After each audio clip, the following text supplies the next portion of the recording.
Hey. This is Urban Politics. I am your humble host, Fizz Ed Music. Let's get right into it. It's like a car and drive. There's all types of tasty politics to sink our teeth into. First up, let's talk about some local politics. People protesting House Bill 109. House Bill 109 is being called the Ohio Law and Order Act. It passed along party lines, meaning that only a whole bunch of Republicans supported it. No Democrats voted for this at all. It's a bill in response to protests that happened in Ohio in the spring and summer and the months surrounding the George Floyd murder in 2020. The bill basically treats protesters like domestic terrorists. It is said to be bad for democracy, bad for Ohioans, and also meant to intimidate people who have the audacity to want to use their First Amendment rights. The bill is accused of trying to make free speech illegal. Yes, it's exactly what's going on here. You always hear on the right how they talk about how they hate protesters and they hate protesting. Well, how about this? Stop invoking the name of Martin Luther King if you hate protesters and you hate protesting, because Dr. Martin Luther King was a protester. That was what he did. He was a minister by trade, yes, but what did he do? He did a lot of protests, a lot of marching, which would usually lead to a lot of protesting. But you do that, what? To shine a light on an injustice, to get arrested, to bring out the media, to make people aware that something wrong is going on over here. So, this country has a long, thick history of people protesting. I mean, from civil rights protests to protests at Stonewall, all across the board. Protesting is a part of democracy, is a part of America. But it's interesting how you have one political party that doesn't like protesting, one political party that doesn't like marginalized people having a voice, and really doesn't like it when they're made to hear, when they have no choice but to hear, when they can't turn a blind eye or turn their back to it. They get real mad about that, and then they have to come up with laws that demonize it and turn protesters into terrorists and make it to where law enforcement can prosecute them as such. So that's all this is about right here. More silencing the voiceless. Ain't that something? Still want to silence the voiceless. That is what it is. Without protesting, you wouldn't have anything.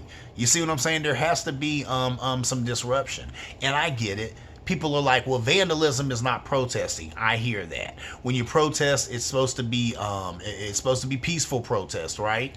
You're not supposed to indulge in vandalism. You're not supposed to be hurting others. But you are supposed to disrupt. Okay? So when there's a bunch of people on a freeway and they're wearing Black Lives Matter shirts and they're holding up traffic, well, that's the point of that. To hold up your day, to make you late for work or late for whatever you're doing, so that you can take time to think about this issue that's on my shirt, how Black Lives Matter. See what I'm saying? That's protesting. So that's legal. And like I said, there's a long, thick history of that here in America. But it's interesting how we have one political side that wants to get rid of that free speech, because that's what it is. We all got problems around here. You should be able to voice that problem freely and not have to worry about retribution or being thrown in jail or whatever, or treated like a terrorist because you had a problem with what was going on in what's supposed to be your country, So there it is, you know what I'm saying? This House Bill 109, get it out of here. It's garbage. But that's all it's about. It's about one political party trying to make sure that the voiceless continue to not have a voice, right? To make sure that free speech is free only for people who think like me or think like them. See what I'm saying? So that's garbage. But anyway, moving on. Let's talk about, I want to go ahead and let's give Joe Biden some flowers right now while he's alive. Now, I'm not going to lie. Do Joe Biden got some problems? Yeah, he do. Yay, do. Okay? Coming out of Afghanistan, that was messy, that was garbage, it looked horrible. He's still paying for that. Okay? You know what I'm saying? Interest rates are high. It's not good. The labor market is suffering. Supply chains are suffering. Americans can't get goods and services at the rate that they need them or want them. That's a problem. He's paying for all of that. We got problems at the border. My God. You know what I'm saying? We got people who are unvaccinated, and he's still trying to get rid of this thing called COVID, but ain't been able to get rid of it as fast as he wanted to get rid of it. So Mr. Biden has got some problems. But with that said, he is doing a few things right. So let's talk about it. 500,000 plus jobs added in October. That was good. So that's 5.6 million jobs added during Joe Biden's time in office. When you parallel that with Trump, who had a negative 0.5% which is a loss of 3 million jobs while he was in office. Now, some people don't want to hear that stat, but it is real. Google that, and when you see it, if you don't know anything about charts, all you can know is when you look at that chart, you'll see all the other presidents, their numbers are going this way. And then when it gets to Trump, he's the only one whose numbers are going that way. So you have to be a rocket scientist to see what's up with that. So that is what it is. So that's why I say while people are poo-pooing, Joseph Robinette Biden, remember that the guy who was just there before him, that administration, couldn't bring you any jobs. If anything, they were losing jobs at a rate of 0.5%, which is really, really negative 0.5%, which is really, really, really, really, really bad. That's just not good at all, And then I bounced that number, off of some conservative friends of mine, and they would say, well, that 500,000, some of those are people who are just coming back to a job that they had, so it's not a new job created. These are just people going back to old jobs. And who cares? Have you seen your boy's numbers? Okay, so I don't want to hear about technicalities. 500,000 jobs, 500,000 plus jobs in a month. That is good. Usually when you see a jobs report, what is it? Maybe 100,000, 200, 300,000 jobs in a month. And sometimes they're like, that's pretty good. 300,000 jobs, I think in a month is pretty good.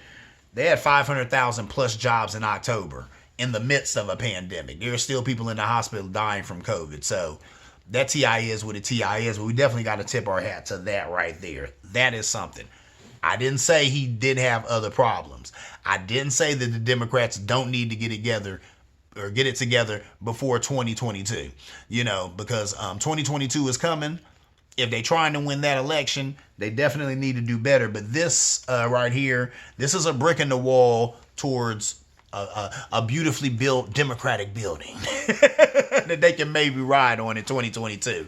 Moving on, let's talk about how a judge approved a historic settlement in the Flint water crisis. A federal judge approved a historic $626 million settlement for tens of thousands of victims of the Flint water crisis. So, if you've been living under a rock or you just have a horrible memory, some stuff went down in Flint. Come to find out that, the powers that be there, Governor Snyder and some other folk were letting the people there be exposed to tainted water. They knew what was going on, but they let it go because there was some money in it for them. You can Google all of this. Rachel Maddow did some extremely good reporting on it. That's how I found out about it. I mean, she just hammered it. She was talking about it when nobody was talking about it. Then she was talking about it when she got everybody talking about it. Then there was a time when she had talked about it so much she couldn't talk about it no more. But then other people had picked up the story and started talking about it, so her work was kind of done. And then I saw a story with her not too long ago where she said she was still disheartened. She said because even after all of that, at that point, the people of Flint, Michigan still did not have clean water to drink. So, you know what I'm saying? That was a problem. But now we see here that at least this $626 million is going to try to make the people of Flint somewhat whole again, because that money is not going to, it's not going to get rid of this. There are children there who have lead poisoning. They're going to have it for their whole lives. There's a whole lot of other problems they're going to have behind this tainted water. But, $626 million, like I said, that's a historic settlement. That's a nice chunk of money. So no amount of money can take away these people's pain and suffering, but at least that's going towards, once again, it's a brick in the wall towards trying to make things whole again here in Flint, Michigan. And there's a lot of people come from there. There's a MC I like, BFB, the Pac-Man. He talked about it. What do you say? Snyder gave us poison water, but we called it home. That was the quote from him. I really like that because he hit the nail on the head. And then Sada Baby, he's also from Flint. And, and they definitely, were affected by this. Like I said, it popped up in their rhymes and they had to talk about it and such. So it's good to see that at least a little bit of justice is being done with this money. Just a little bit of justice. That's what this is. Once again, just a little bit. It's just a little bit because the money is nice, but that money will not right all the wrongs, but it's something. And something's always better than nothing, right? Moving on, let's get to the last thing I'm going to talk about, and that is this defense attorney, Kevin Guh, the defense attorney for the accused murderers of Ahmaud Arbery. said the presence of high-profile members of the African American community may pressure or intimidate the jury. That's what he said, right? Let me read on. He said, if we're going to start a precedent starting yesterday, where we're going to bring high profile members of the African American community in the courtroom to sit with the family during the trial in the presence of the jury, I believe this is intimidating, and it's in an attempt to pressure or influence the jury. Al Sharpton and Ben Crump are representing Aubry's father. Their presence was not a problem or distraction to others involved with the case when they were asked about it. Al Sharpton called it a lynching in the 21st century. He also said Go's comments were insulting to the family of the victim and pouring salt into their wounds. His comments were said to be following a pattern of race baiting and fear mongering, and that he should be ashamed of himself. Of the 12 people who are on the jury, only one is black, and that's a problem because a fourth of Glenn County's residents are black. So you would think with a fourth of the residents being black that at least there'd be, I don't know, 2 or 3 people on a 12-person jury. I don't know what the math is on that, but I think a quarter of a 12-person jury is at least 2 or 3 people, and more than one person, I don't know. But really, I don't understand why half the jury isn't people of color or something like that. I don't know. TI is what TI is. It's interesting how the guy who's defending these people who murdered Ahmaud Aubry for taking a jog in a park one day, he doesn't like the fact that Al Sharpton's there. He doesn't like the fact that Ben Crump is there. Why is that? Why is that? What, you mad that the family is being supported by some men who are actually competent and do get the job done and are able to point out injustice and sometimes get people justice? You scared about that? Good. You probably should be. And it's sad that no one else made a big deal about this. You know why? Because Al's always there. Whenever something happens with us, what does he do? He's there. He's there. And he brings what? The National Action Network. I think that's his foundation that he has. And, Ben Crump, he comes out. These guys come out there. They console the family. They support the family. And they try to get justice for the family. And he's mad about that. No one else even took issue with that because they used to seeing Al. They knew Al was coming. Now, crazy enough, he catches flack for that. There are plenty of black people who do not like Al Sharpton. They liken him to an ambulance chaser or something like that.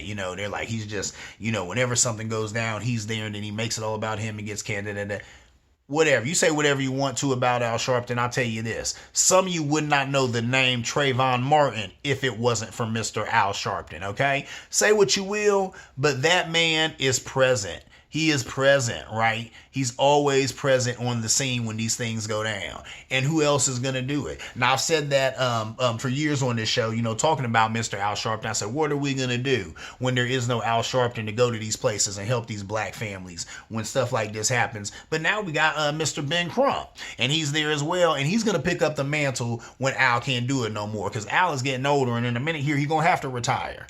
And there's some other people there at the National Action Network. I'm sure I just don't know their name. But, I know Mr. Ben Crump's name because I see him on TV talking on CNN and all that stuff all the time. So my point is, there are people waiting in the wings to pick up the mantle and run with it. God bless them. Because what would we do without them? If it wasn't for them shining a light on these injustices, there'd be a lot of these cases, there'd just be no retribution. And like I said, unfortunately, a lot of times these guys get involved and they add their expertise, and there still is no retribution, right? Justice still isn't done, or it still takes forever for a family to get justice, right? And in the end, a lot of times all they get is monetary justice. Still, nobody is held accountable for the loss of their loved one. So that TI is what a TI is, but it's funny that this guy would be mad or catch feelings that Al Sharpton or Ben Crump is there. But it also should let us know as black folk, hey, don't hate on these guys. They're obviously affected because people scared of them. They scared of Mr. Sharpton. When they see Al Sharpton coming with that National Action Network, coming with those, with the media, coming with the lights and the cameras to shine a light on an injustice, on someone who's been murdered or killed only because of the color of their skin, what? So I think it's amazing, and I think it's good that he can spark that type of reaction in people. That means he's being effective. That means that he's been effective. So we need to notice that, and we need to tip a hat to Mr. Al Sharpton and Mr. Ben Crump, because they gets it in. And what would we do if we didn't have brothers like them who got it in for us? With that said, let me go right into my IPA of the week. It's a special one. It's a delicious one. It is this Goose Island. Yes, Goose Island IPA. It's delicious. It is 7.0% alcohol. It's just a good IPA. It's smooth. It's a Next Coast IPA. That's what it's called, Next Coast. And it's by Goose Island. That's the beer company. They got some other good IPAs, and they make plenty of good beers, but this Goose Island IPA is the bomb. This Next Coast IPA. It is really, really good. So if you got a little bit of money, hey, you treat yourself to a delicious burr, and you might want to make it that Goose Island, because it goes hard. You know what I'm saying? So there that is. That is my time, ladies and gentlemen, and this right here has been Urban Politics. If you like what you just saw, please like and subscribe. Like and subscribe. Like and subscribe. I've been doing my Urban Politics bites, so I share those all over the place. When you see a bite, please like and subscribe after the bite. You know, so that TI is what a TI is. I am your humble host, Fizz Ed Music. This is Urban Politics, where politics lives. See you around like a donut.